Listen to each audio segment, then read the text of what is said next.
بسم اللہ الرحمن الرحیم۔ رمضان المبارک شروع ہونے سے پہلے سچی توبہ کس طرح کی جائے، اس کا طریقہ کار کیا ہے اور کون کون سی دعائیں مانگنی چاہیے۔ اس سے پہلے جو ناظرین ہمارے چینل پر نئے ہیں ان سے گزارش ہے کہ چینل کو سبسکرائب کر لیں اور بیل آئیکن کو پریس کر دیں تاکہ مزید ویڈیوز آپ تک بآسانی پہنچتی رہے۔ رمضان المبارک کی تیاری کا ایک اہم ترین حصہ یہ ہے کہ ہر شخص رمضان سے پہلے اپنے گناہوں سے توبہ استغفار کر لے اور اللہ تعالیٰ سے دعا کرے کہ یا اللہ، میں بڑا نالائق اور آپ کا بڑا نافرمان بندہ ہوں اور بڑا ہی خطا کار اور سیاہ کار ہوں۔ یا اللہ، مجھے ہرگز یہ کام نہیں کرنا چاہیے۔ یا اللہ، یہ گناہ مجھ سے ہوتا ہے، میں اپنے کیے پر بڑا ہی نادم اور شرمندہ ہوں، مجھے ہرگز یہ کام کرنا نہیں چاہیے تھا۔ اور جو شخص اپنے گناہ پر شرمندہ اور نادم ہی نہ ہو اور وہ گناہ کو گناہ ہی نہ سمجھتا ہو تو اس کی توبہ کرنے کا کوئی فائدہ نہیں۔ سچی توبہ کرنے کے طریقہ کار میں 3 رکن شامل ہیں۔ پہلا یہ کہ توبہ کا جو پہلا رکن ہے کہ جو گناہ ہو چکا اس پر اپنے دل میں شرمندہ اور نادم ہو۔ دوسرا رکن یہ ہے کہ فی الحال اس گناہ کو چھوڑ دیں، یعنی جس وقت توبہ کر رہا ہے اس وقت اس گناہ کے قریب بھی نہ ہو۔ یہ نہ ہو کہ گناہ بھی کر رہا ہے اور استغفر اللہ کی تسبیح بھی پڑھ رہا ہے۔ تو ایسی توبہ اور استغفار پر تو شیطان کو بھی ہنسی آتی ہے۔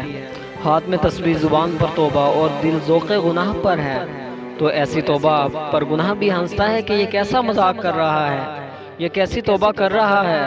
گناہ کرنے کا دایا اور جذبہ دل میں بدستور باقی ہے، چھوڑنے کا کوئی ارادہ نہیں، اوپر سے استغفر اللہ پڑھے جا رہا ہے۔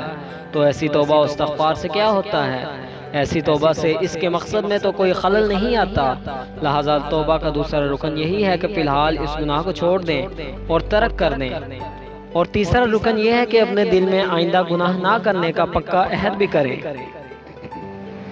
یعنی اللہ تعالیٰ سے یہ عہد کریں یا اللہ، آئندہ اب میں یہ گناہ نہیں کروں گا، چاہے اس کا دل یہ کہہ رہا ہو کہ یہ گناہ ایسا ہے کہ میں چھوڑ نہیں سکتا، میں بہت کمزور ہوں اور میں اس کا ایسا عادی ہوں کہ مجھ سے چھوٹے گا نہیں، تو اس میں کوئی حرج نہیں۔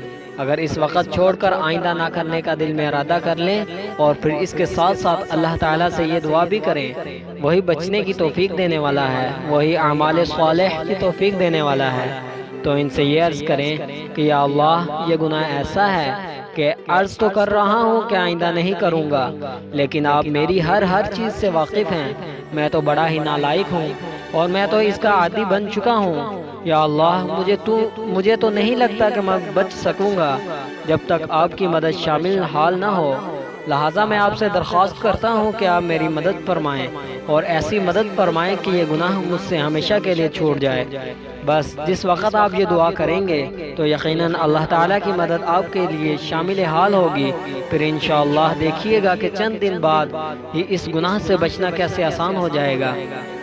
جب یہ 3 باتیں کوئی آدمی اپنے کسی گناہ کے سلسلے میں اپنے اندر جمع کر لیتا ہے تو سمجھ لو کہ اس کی توبہ سچی ہو گئی، اور سچی توبہ کرنے کے بعد بڑے سے بڑا گناہ چاہے وہ کفر و شرک ہی کیوں نہ ہو، اللہ تعالیٰ معاف فرما دیتا ہے۔ کفر و شرک سے بڑھ کر تو دنیا میں کوئی گناہ ہی نہیں، فسق و فجور سب اس سے نیچے ہیں، لہٰذا جتنے بھی گناہ ہو چکے یا خدا نخواستہ ہو رہے ہیں تو ان سے سچی توبہ کر لینے کی ضرورت ہے۔ رمضان شریف آنے سے پہلے توبہ کر کے ان گناہوں سے بچنا شروع کر دیں۔